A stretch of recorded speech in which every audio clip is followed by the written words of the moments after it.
علی علی حق ہے، علی حق ہے، علی حق ہے، علی علی جدھر حق ہے ادھر مولا، جدھر حق ہے ادھر مولا، جدھر مولا ادھر حق ہے۔ وی ڈونٹ کیئر ایکچولی، ہم تو اپنی بات میں کیئر بھی نہیں کرتے۔ کوئی جملہ کسی کو پھینک دیا مذاق میں، دو تین دوست بیٹھے ہوئے ہوتے ہیں، ایک کا مذاق اڑاتے رہتے ہیں، کیا پتہ اس کا دل ٹوٹ جائے۔ کمیونٹی میں کسی کے ساتھ ہم کچھ کہہ دیں، اس کا دل ٹوٹ جائے۔ اور یہ بات مذاق، بعض اوقات انسان مذاق کر رہا ہوتا ہے، مطلب جو کر رہا ہوتا ہے، لیکن some time it's continue, some time it hurts some one, اور یہ اس کو جب اس کا دل ٹوٹے گا تو یہ چیز عالم برزخ میں آپ کے لیے مصیبت کا باعث بن جائے گی۔ ایک منہ سے نکلا ہوا جملہ قبر میں آپ کی پکڑ بن جائے گی۔ خوب انسان اپنی قبر کو کیسے بچائے، خوب یہ اور چیزیں۔ اب دوسری طرف انسان اپنی قبر کو روشن کیسے کرے۔ روایات کہتی ہیں عزیزان محترم کہ قبر میں یقیناً مشکلات ہوں گی۔ ایک خوبصورت چہرہ کا شخص کوئی آئے گا اور آپ کا ہاتھ پکڑ کے رکھے گا، قیامت تک آپ کو خوف سے بچا کے رکھے گا۔ اور جب قیامت آئے گی تو جا رہا ہوگا، پوچھیں گے اس سے کہ تم کون ہو کہ تم نے اتنا میرے پر کرم کیا۔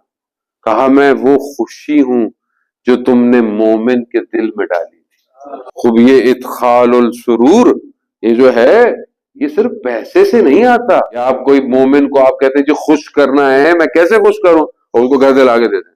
اور ضروری نہیں کہ آپ اس کو گھر دلا کے دیں، اس کو گاڑی دلا کے دے دیں، بولے یار میں اپنا آئی فون دے دوں چلو خوش ہو جائے گا شاید، وہ ضروری نہیں ہے۔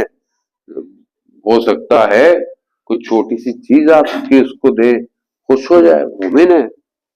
اور چھوٹا سا لباس کوئی چیز دے دے، کبھی کسی کو ہو سکتا ہے کھانے سے خوش ہو جائے، کبھی ہو سکتا ہے کسی چیز سے نہ ہو، آپ کے ٹیلی فون کرنے سے، آپ کے بات کرنے سے وہ خوش ہو جائے۔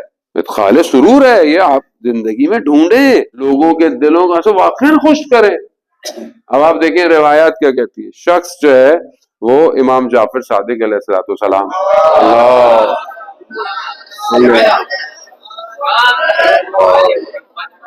امام کی خدمت میں آتا ہے، بصرہ کا غالباً رہنے والا ہے یا حواس کا رہنے والا ہے، مولا خدمت میں آتا ہے، کہتا ہے مولا میں فلانی جگہ کا رہنے والا ہوں، وہاں بہرحال میرا بزنس نہیں چلا، اس دفعہ کاروبار مشکلات تھی، لیکن وہاں پہ مجھے ٹیکس جو مالیات پے کرنی ہوتی ہیں، تو وہ گورنر جو ہے اس جگہ کا وہ آپ کا چاہنے والا ہے، تو اگر کچھ لکھ دیں گے تو وہ میرے سے اس سال جو ہے وہ ٹیکس جو ہے وہ مجھے معاف کر دے کہ میرا بزنس نہیں ہوا اس سال۔ کہتے ہیں مسئلہ نہیں ہے، امام اس کو لیٹر لکھتے ہیں، اور لیٹر پہ کیا لکھتے ہیں کہ بہرحال یہ بندہ ہے، اس کو خوش کر دو، بس یہ کہہ کر اس کو وہ جاتا ہے۔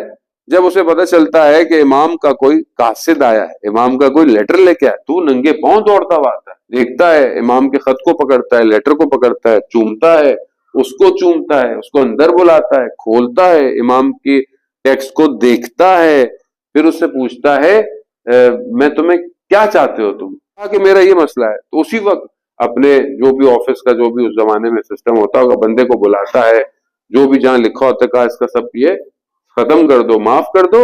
پھر اپنے منشی کو بلاتا ہے جو اس کا اپنا پرسنل ہوتا ہے، کہا کہ میری جو جائیداد ہے اس کو 2 حصوں میں تقسیم کرو اور ایک حصہ جو ہے وہ اس کو دے دو۔ اور وہ اس کو تو عجیب سا ہو جاتا ہے، پھر جس کارپٹ پر وہ کھڑا ہوا ہوتا ہے کہا اس کو بھی لپیٹو کیونکہ اس پر یہ خط لے کر آیا، اس کو بھی اسے دے دو۔ اسے پوچھتا ہے تم خوش ہو گئے؟ کہا میں تو بہت خوش ہو گیا۔ عزیزان محترم، جب کچھ عرصے کے بعد وہ شخص دوبارہ امام کی خدمت میں جاتا ہے اور امام سے کہتا ہے کہ مولا اس نے مجھے بہت خوش کیا، تو امام فرماتے اس نے صرف تمہیں خوش نہیں کیا، اس نے ہمیں بھی خوش کیا۔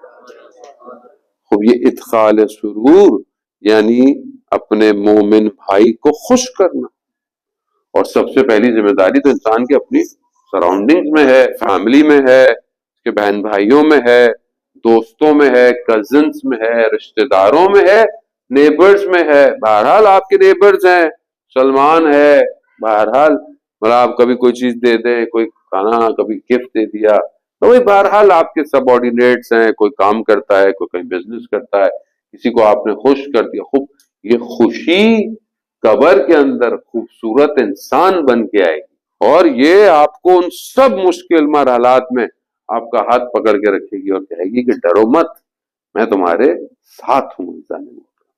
خوب یہ بہرحال ہم چاہیں تو اپنی قبروں کو روشن کر سکتے ہیں۔ ادھر مولا جدھر حق ادھر مولا جدھر مولا ادھر حق علی علی حق ہے علی حق ہے علی حق ہے علی علی جدھر حق ادھر مولا جدھر حق